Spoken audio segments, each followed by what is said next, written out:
Perkenalkan, nama saya Muhammad Hendur Priasmono dari kelas 2022 Disdik 2022A.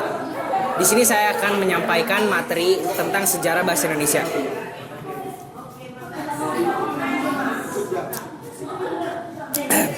Bahasa Indonesia resmi pada tanggal 28 Oktober 1928. Pada saat itu, para pemuda dari berbagai pelosok Nusantara berkumpul dalam maupun luar daerah dari pemuda dan berikrar. Ikrar para pemuda ini dikenal dengan nama Sumpah Pemuda. Unsur dalam Sumpah Pemuda ada 3. Salah satunya merupakan pernyataan tekad bahwa bahasa Indonesia merupakan bahasa persatuan bangsa Indonesia.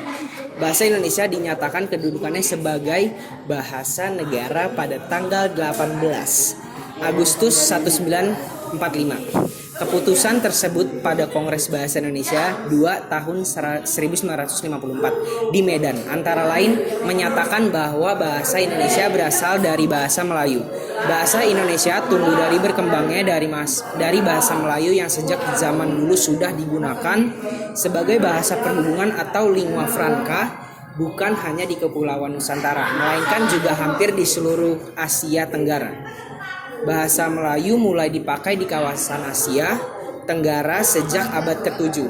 Perkembangan bahasa Melayu di wilayah Nusantara mempengaruhi dan mendorong tumbuhnya rasa persaudaraan dan persatuan bangsa Indonesia.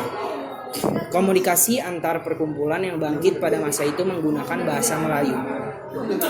Para pemuda Indonesia yang tergabung dalam perkumpulan pergerakan secara sadar mengangkat bahasa Melayu menjadi bahasa Indonesia yang menjadi bahasa persatuan untuk seluruh bangsa Indonesia atau Sumpah Pemuda pada tanggal 28 Oktober 1928. Keunggulan bahasa Indonesia yang pertama yaitu salah satu bahasa yang paling terkenal di Australia. Yang kedua, merupakan 10 besar bahasa yang paling banyak dipakai di dunia. Yang ketiga, adanya pusat studi Indonesia ternyata ada di Mesir dan Jepang.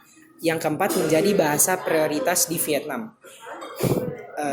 Kemudian prospek bahasa Indonesia pada disiplin ilmu yang saya pelajari, disiplin ilmu yang saya jalani sekarang yaitu terkait bidang bisnis pada platform digital.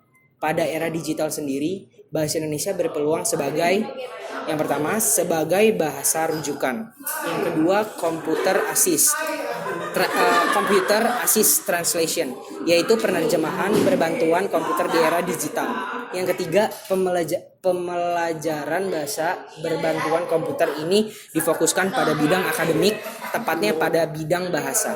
Hal ini mencakup komunikasi melalui komputer dan lingkup belajar virtual. Yang keempat, pemrosesan bahasa alami. Terima kasih, sekian dari saya.